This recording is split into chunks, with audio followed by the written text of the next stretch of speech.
Mr. Vice President and Administrator Bridenstine, this is Mission Control, Houston. Please call station for a voice check.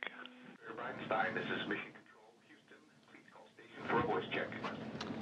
Houston, this is NASA headquarters, NASA Administrator Jim Bridenstine. How do you read me? Mr. Bridenstine, we have you loud and clear, and we are happy to welcome you aboard the International Space Station tonight. Well, thank you, Colonel. Thank you for doing this. It's a great event, and we're celebrating a big achievement in the history of American spaceflight. We have a very special guest here today, and I'd just like to turn it over to the Vice President for some opening comments, and then we might have some questions. Mr. Vice President. Great. Well, thank you, Jim. Thank you for your great leadership at NASA as our administrator, and it's great to share a few moments with you and these two courageous astronauts to celebrate what's been a great week in the American space program. So yes, sir. Thanks for your leadership. And hello to the International Space Station, to American astronaut Lieutenant Colonel Ann McClain. Greetings. I know you've been up there since December, and it's great to be able to send greetings from home to you, but let me also extend greetings to our Canadian astronaut, David Sanjak. Thank you for your service. Thank you for your great partnership in this endeavor. It's my great honor to be here at Space Operations Center at NASA headquarters in Washington, D.C. And to first and foremost, Ann, thank you for your service to the country. Thank you for your service in the U.S. Army, and of course, as a proud member of the Astronaut Corps for the United States. I expect you know that this is an administration led by a president who is determined to renew American leadership in space. And this week's launch of an American spacecraft from American soil that will soon take American astronauts into space for the first time since 2011 is evidence of our renewed commitment to leadership. And Ann, you're a big part of that. You're part of a great tradition, and we appreciate your service and the sacrifice that you're making. I'm chairman, as you know, of the National Space Council, and I can tell you this is an exciting time in the life of this space program, and we're so grateful for your service. I also want to say congratulations to you and to David and to the whole team at the International Space Station on the successful docking of the Crew Dragon spacecraft. This was a great week. It was inspiring to see the launch. It was actually more inspiring to see the docking and to see you all open that door and float into that spacecraft, knowing that we'll very soon have American astronauts arriving at the International Space Station in the same vehicle. We think it was a great moment. People around the nation and frankly around the world watched with great interest, and we just congratulate you all for your service and for helping to bring that important moment about.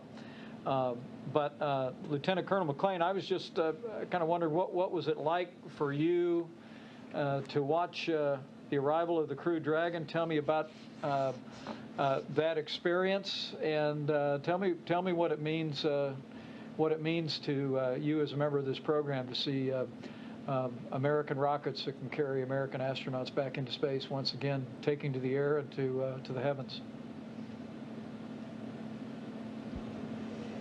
Well, Mr. Vice President, it's an honor to speak with you this evening, and to everyone else gathered there. I can tell you that witnessing the Dragon docking up here on the International Space Station, I think for both of us, for our whole crew, was a real honor. We feel very privileged to have been a part of it. Much like a lot of my experiences in spaceflight, there's an intersection of the practical and the magical, and this docking was no different. You know, we had a task to do. We were on the machines, and we were monitoring, you know, ranges and rates and system health. But in the back of our mind, you know, when we got up that morning and throughout the day, we knew how significant it was. and how important it was really for the whole history of spaceflight. I said it before, it is a new era, and we knew this cognitively a few years ago that we were on the cusp of amazing feats in space exploration, and that momentum is building. And this docking was something I'll never forget, and that I just really feel privileged to have a front row seat to. I think we are changing the face of spaceflight.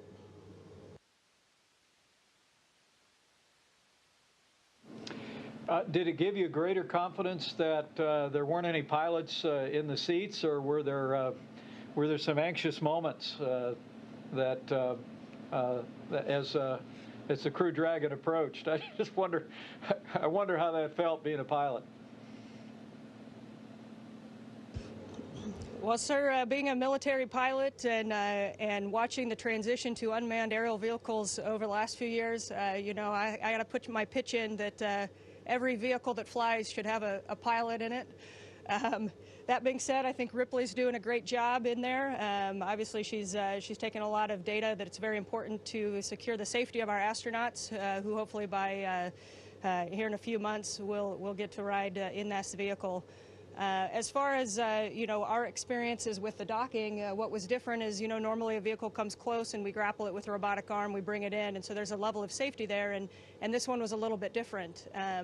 However, the teams, the training was fantastic. The safety measures were redundant, and we certainly know what actions to take should anything off-nominal happen. But of course, it was a beautiful docking.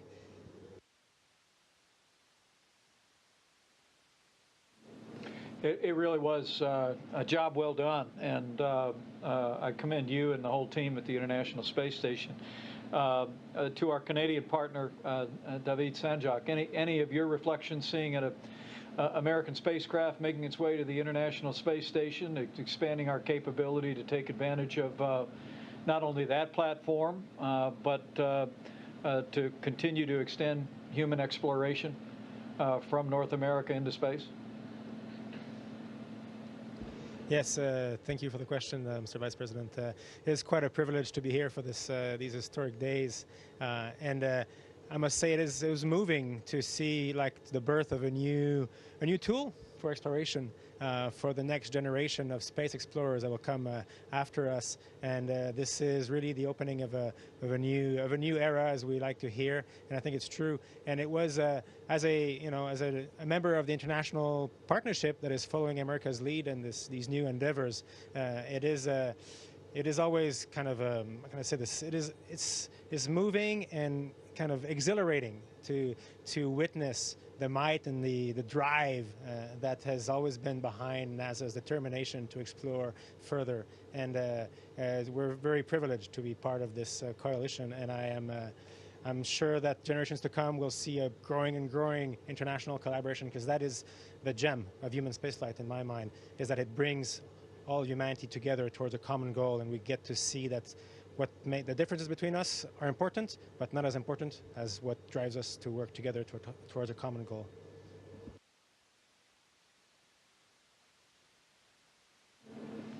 Well, David, thank you for those wonderful sentiments, and I can assure you that we are renewing, to use your phrase, the might and drive behind NASA every day, and we're grateful.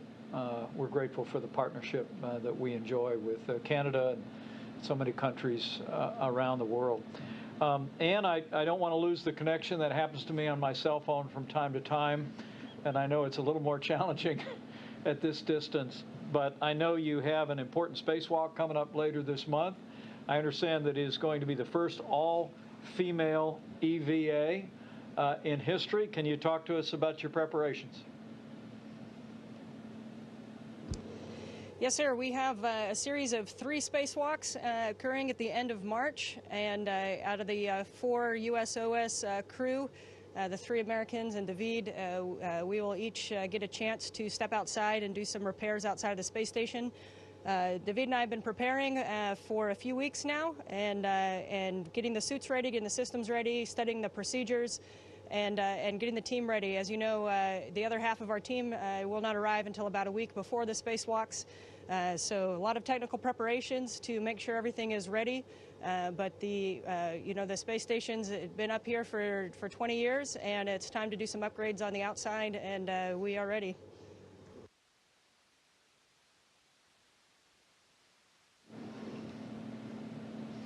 Well, listen, I will let you go. Congratulations again to you,